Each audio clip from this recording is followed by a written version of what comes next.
श्रीगणेशाय नमः। ऋषयवोचुः जितं जितं ते जितयज्ञभावनात् त्रयीं तनुं स्वां परिधुन्वते नमः। यद्रोमगर्तेषु निनिल्युरध्वरा तस्मै नमः। कारणसूकराय ते रूपं तवैतन्ननु दुष्कृतात्मनां दुर्दर्शनं देव यदध्वरात्मकम्।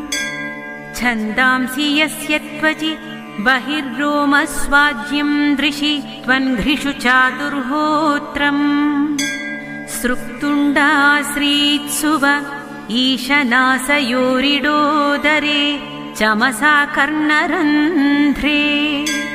प्राशित्रमास्ये ग्रसने ग्रहास्तु ते यच्चर्वणं ते भगवन्नग्निहोत्रम्।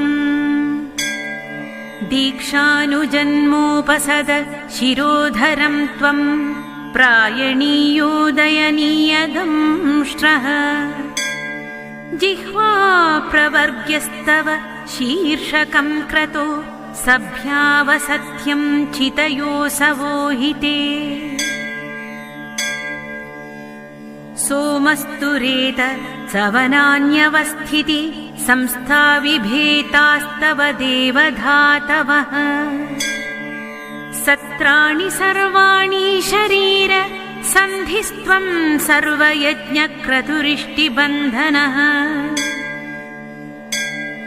नमो नमस्तेऽखिलयन्त्रदेवता द्रव्याय सर्वक्रतवे क्रियात्मने। वैराग्यभक्त्यात्मजयानुभवितज्ञानाय विद्यागुरवे नमो नमः। दंष्ट्राग्रकोट्या भगवंस्त्वया धृता विराजते भूधर भूः स भूधरा। यथा वन्नानि सरतो दता धृता मतङ्गजेन्द्रस्य सपत्रपद्मिनी।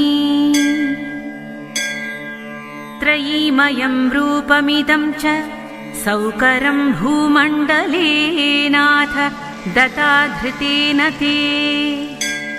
चकास्ति शृङ्गोढ